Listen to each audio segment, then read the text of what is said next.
Hi everyone, welcome back to H-Town Theater World. It's your girl Denise here.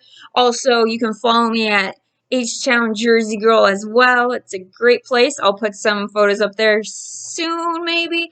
I know I have been slacking, but life happens. So I'm here to give you my review of Come From Away. Now, Come From Away is about a story of a small town called Gander, Newfoundland, Canada, who welcomed the world basically during a huge event that happened in the United States. On that date, it was September 11th, 2001, and the airspace of the United States of America closed for the first time ever. Ever it was closed. So all the planes that were coming international or going out domestic all had to stop and reroute their flight to Gander, Newfoundland if they were coming across the Atlantic or in some way or in yes, basically some way. And this small town of less than 3,000 people, they or maybe less than that because everybody knew everybody. In the opening act, you could say, the mayor walks into a bar slash coffee joint. It's called Tim Hortons. Canadians, don't hate me if I don't know this. Haven't been to Canada yet, but it's on the list when it's warm. All right, so he goes there, and all the characters in the show just start saying his name. One of the funniest bits is when they meet the new reporter for their town. They go, Janice, Janice, Janice, Janice, Janice, Janice, Janice, Janice.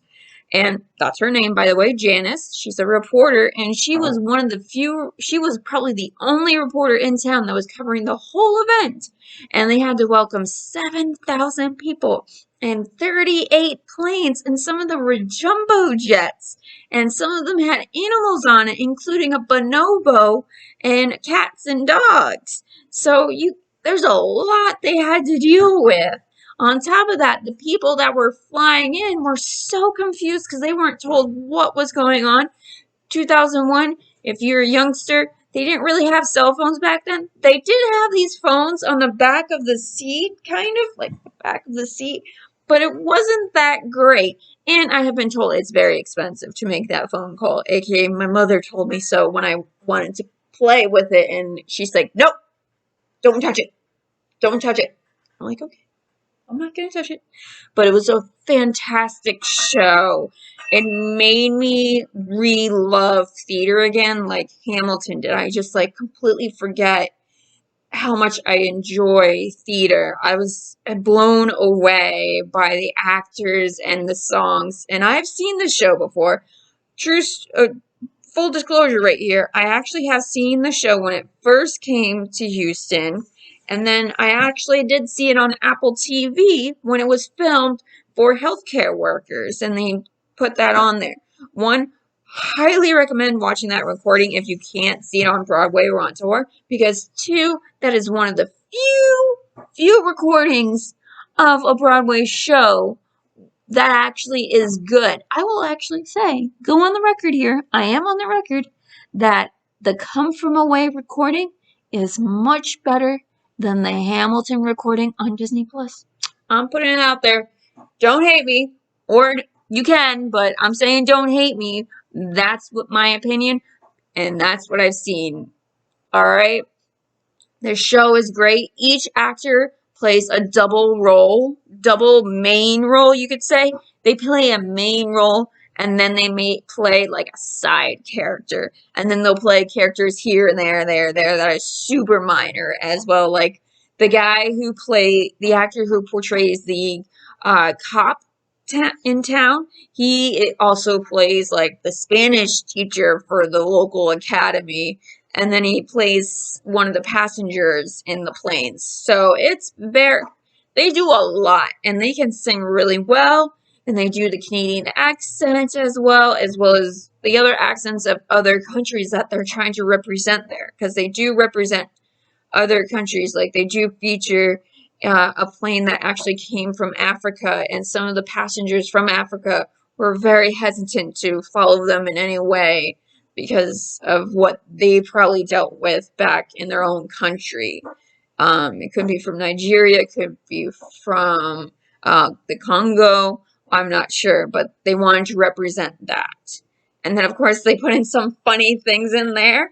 They'll speak in certain dialects of Newfoundland that I don't even understand. And I'm like, okay, that's whatever. That sounds funny.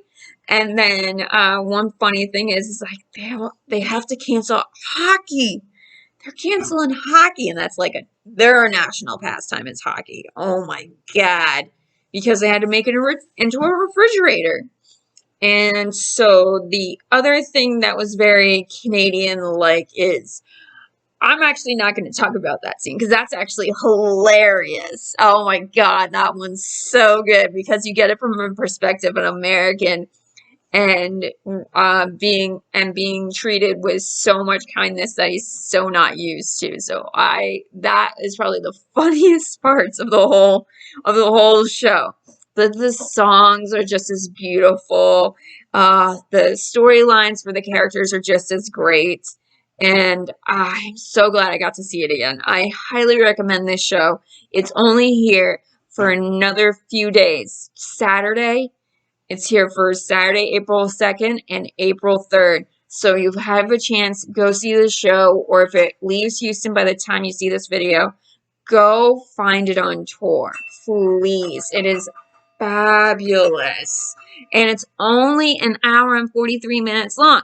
Yes, it's only 1 hour and 43 minutes long. So you won't be wasting any time, I promise. You won't be bored or wanting to look on your phone at all. It is a great upbeat show with a great message and highly recommend it. It was nominated for quite a few awards in Broadway and as well as the West End in London. Well, they wanted it too. Okay. Well, thank you for listening to my review. Hopefully another show that I see pique your interest and you'll go check it out or go see that show on tour. And I hope you guys come back here again, subscribe, click that like button, and I'll hope to see you guys at the show.